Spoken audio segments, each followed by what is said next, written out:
श्रीमद् भागवत महापुराण गृहस्थों के लिए मोक्ष धर्म का वर्णन भाग 2। युधिष्ठिर, गर्भधान से लेकर अंत्येष्टि पर्यंत संपूर्ण संस्कार जिनके होते हैं उनको द्विज कहते हैं। उनमें से कुछ तो पूर्वोक्त प्रवृत्ति मार्ग का अनुष्ठान करते हैं और कुछ आगे कहे जाने वाले निवृत्ति मार्ग का। निवृत्ति परायण पुरुष इष्ट पूर्त आदि कर्मों से होने वाले समस्त यज्ञों को विषयों का ज्ञान कराने वाले इंद्रियों में हवन कर देता है। इंद्रियों को दर्शन आदि संकल्प रूप मन में, वैकारिक मन को परा वाणी में और परावाणी को वर्ण समुदाय में, वर्ण समुदाय को अ उ म इन 3 स्वरों के रूप में रहने वाले ओंकार में, ओंकार को बिंदु में, बिंदु को नाद में, नाद को सूत्रात्म रूप प्राण में तथा प्राण को ब्रह्म में लीन कर देता है। वह निवृत्तिनिष्ठ ज्ञानी क्रमशः अग्नि, सूर्य, दिन, सायंकाल, शुक्ल पक्ष, पूर्णमासी और उत्तरायण के अभिमानी देवताओं के पास जाकर ब्रह्मलोक में पहुंचता है और वहां के भोग समाप्त होने पर वह स्थूलोपाधिक विश्व अपनी स्थूल उपाधि को सूक्ष्म में लीन करके सूक्ष्मोपाधिक तेजस हो जाता है। फिर सूक्ष्म उपाधि को कारण में लय करके कारणोपाधिक प्राज्ञ रूप में स्थित होता है। फिर सबके मोक्ष रूप, सबके साक्षी रूप से सर्वत्र अनुगत होने के कारण साक्षी के ही स्वरूप में कारणोपाधिक लय करके तुरीय रूप से स्थित होता है। इस प्रकार दृश्यों का लय हो जाने पर वह शुद्ध आत्मा रह जाता है। यही मोक्ष पद है। इसे देवयान मार्ग कहते हैं। इस मार्ग से जाने वाला आत्मोपासक संसार की ओर से निवृत्ति होकर क्रमशः एक से दूसरे देवता के पास होता हुआ ब्रह्मलोक में जाकर अपने स्वरूप में स्थित हो जाता है। वह प्रवृत्ति मार्गी के समान फिर जन्म मृत्यु के चक्कर में नहीं पड़ता। ये पितृयान और देवयान दोनों ही वेदोक्त मार्ग हैं जो शास्त्रीय दृष्टि से इन्हें तत्वतः जान लेता है। वह शरीर में स्थित रहता हुआ भी मोहित नहीं होता है। ये पितृयान और देवयान दोनों ही वेदोक्त मार्ग हैं जो शास्त्रीय दृष्टि से इन्हें तत्वतः जान लेता है। वह शरीर में स्थित रहता हुआ भी मोहित नहीं होता है। पैदा होने वाले शरीर के पहले भी कारण रूप से और उनका अंत हो जाने पर भी उनकी अवधि रूप से जो स्वयं विद्यमान रहता है, जो भोग रूप से बाहर और भोक्ता रूप से भीतर है तथा ऊंच और नीच जानना और जानने का विषय वाणी और वाणी का विषय अंधकार और प्रकाश आदि वस्तुओं के रूप में जो कुछ भी उपलब्ध होता है वह सब स्वयं यह तत्ववेत्ता ही है। इसी से मोह उसका स्पर्श नहीं कर सकता। दर्पण आदि में दिख पड़ने वाला प्रतिबिंब विचार और युक्ति से बाधित है, उसका उनमें अस्तित्व है नहीं। फिर भी वस्तु के रूप में तो वह दिखता ही है। वैसे ही इंद्रियों के द्वारा दिखने वाला वस्तुओं का भेदभाव भी विचार, युक्ति और आत्मा अनुभव से असंभव होने के कारण वस्तुतः न होने पर भी सत्य सा प्रतीत होता है। पृथ्वी आदि पंचभूतों से इस शरीर का निर्माण नहीं हुआ है। वास्तविक दृष्टि से देखा जाए तो न तो वह उन पंचभूतों का संघात है और न विकार या परिणाम ही है, क्योंकि यह अपने अवयवों से न तो पृथक है और न उनमें अनुगत ही है, अतएव मिथ्या है। इसी प्रकार शरीर के कारण रूप पंचभूत भी अवयवी होने के कारण अपने अवयवों सूक्ष्म भूतों से भिन्न नहीं हैं, अवश्य रूप ही हैं। जब बहुत खोजबीन करने पर भी अवयवों के अतिरिक्त अवयवी का अस्तित्व नहीं मिलता, वह असक्त ही सिद्ध होता है। तब अपने आप ही यह सिद्ध हो जाता है कि ये अवयव ही असत्य ही हैं। जब तक अज्ञान के कारण एक ही परम तत्व में अनेक वस्तुओं के भेद मालूम पड़ते रहते हैं, तब तक यह भ्रम भी रह सकता है कि जो वस्तुएं पहले थीं वे अब भी हैं और स्वप्न में भी जिस प्रकार जागृत स्वप्न आदि अवस्थाओं के अलग अलग अनुभव होते ही हैं तथा उनमें भी विधि निषेध के शास्त्र होते हैं, शास्त्र रहते हैं, वैसे ही जब तक इन भिन्नताओं के अस्तित्व का मोह बना हुआ है तब तक यहाँ भी विधि निषेध के शास्त्र हैं ही। जो विचारशील पुरुष स्व अनुभूति से आत्मा के त्रिविध अद्वैत का साक्षात्कार करते हैं वे जागृत स्वप्न सुषुप्ति और दृष्टा दर्शन तथा दृश्य के भेद रूप स्वप्न को मिटा देते हैं। वे ये अद्वैत 3 प्रकार के हैं, भाव अद्वैत, क्रिया अद्वैत और द्रव्य अद्वैत।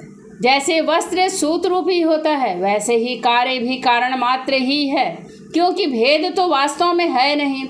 इस प्रकार सब की एकता का विचार भावद्वैत है। युधिष्ठिर, मन, वाणी और शरीर से होने वाले सब कर्म स्वयं पर ब्रह्म परमात्मा में ही हो रहे हैं, उसी में अध्यस्त हैं। इस भाव से समस्त कर्मों को समर्पित कर देना क्रियाद्वैत है। स्त्री पुत्र आदि सगे संबंधी एवं संसार के अन्य समस्त प्राणियों के तथा अपने स्वार्थ और भोग के एक ही है, उनमें अपने पराये का भेद नहीं है। इस प्रकार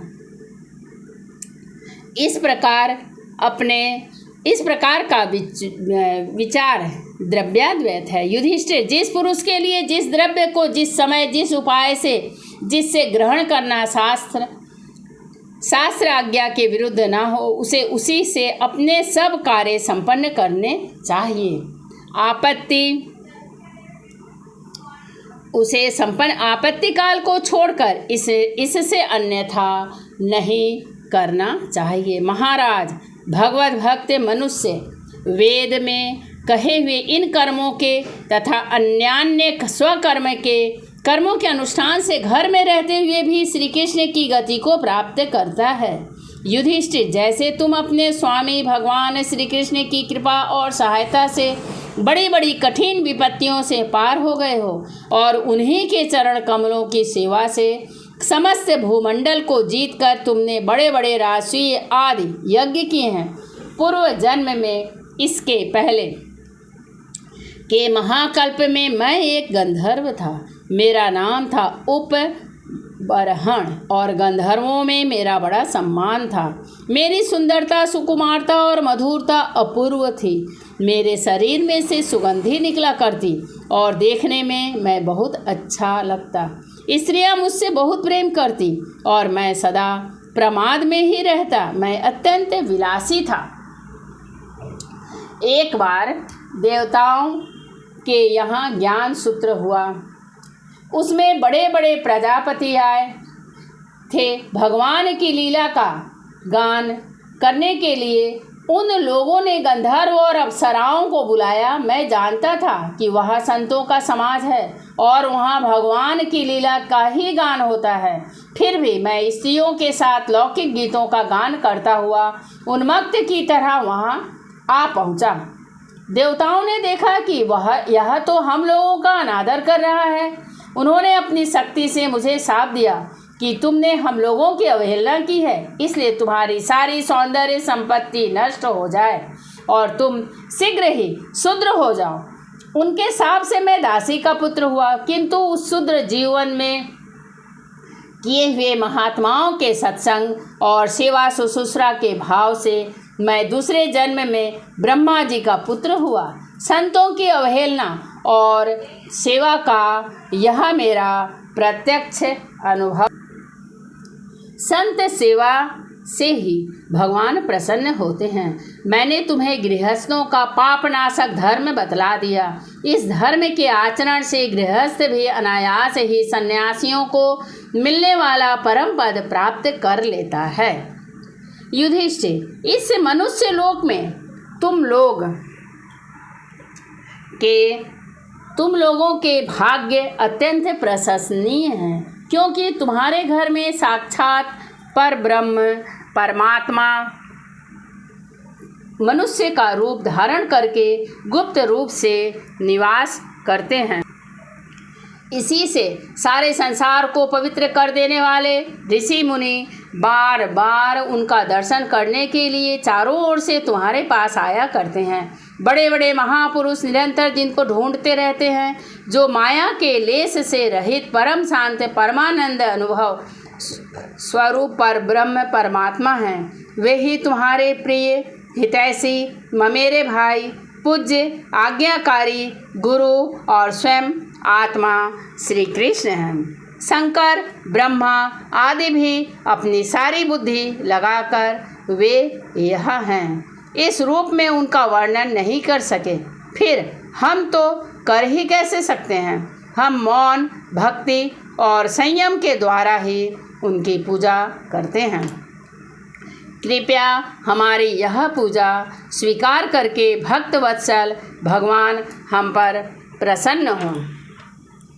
श्री सुखदेव जी कहते हैं, परीक्षित, देवर्षि नारद का यह वचन सुनकर राजा युधिष्ठिर को अत्यंत आनंद हुआ। उन्होंने प्रेम विह्वल होकर देवर्षि नारद और भगवान श्री कृष्ण की पूजा की। देवर्षि नारद भगवान श्री कृष्ण और राजा युधिष्ठिर से विदा लेकर और उनके द्वारा सत्कार पाकर चले गए।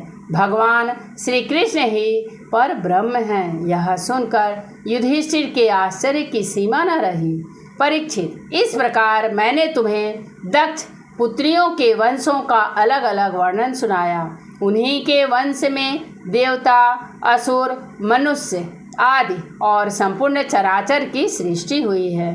श्रीमद्भागवते महापुराणे वैशाखिक अष्टमादश सहस्रायां परमहंस्यां साहित्यानां सप्तम स्कंधे प्रहलाद अनुचरिते युधिष्ठिर नारद संवादे सदाचार निर्णयो नमः पंचदशो अध्यायः इति सप्तम स्कंध समाप्त। हरि ओम तत्सत। हरि ओम तत्सत। हरि ओम तत्सत। हरे हरे हरे राम राम राम हरे हरे, हरे कृष्ण कृष्ण कृष्ण हरे हरे, हरे राम राम राम हरे हरे, हरे कृष्ण कृष्ण कृष्ण हरे हरे, हरे राम राम राम हरे हरे, हरे कृष्ण कृष्ण कृष्ण हरे हरे, हरे राम राम हरे हरे, हरे कृष्ण कृष्ण कृष्ण हरे हरे, हरे राम राम हरे हरे, हरे कृष्ण हरे राम राम हरे हरे, हरे कृष्ण कृष्ण कृष्ण हरे हरे, हरे राम राम हरे हरे। राधे राधे राधे राधे राधे। जय जय निताई गौर सीतानाथ प्रेमानंदे। हरि हरि बोल, हरि हरि बोल बोल हरि बोल। जय राधे राधे राधा रानी की जय, राधे रानी वल्लभ की, राधा वल्लभ की जय, हरि बोल राधे राधे राधे राधे। जय प्रभु जय प्रभु। हमें सही सद्बुद्धि। ओम शांति ओम शांति ओम शांति। धन्यवाद। पितरों पूर्वजों की जय हो। सबकी आत्मा को शांति मिले, सबका परिवार शांतिपूर्ण जीवन व्यतीत करे। धन्यवाद। फिर मिलते हैं अगले वीडियो में।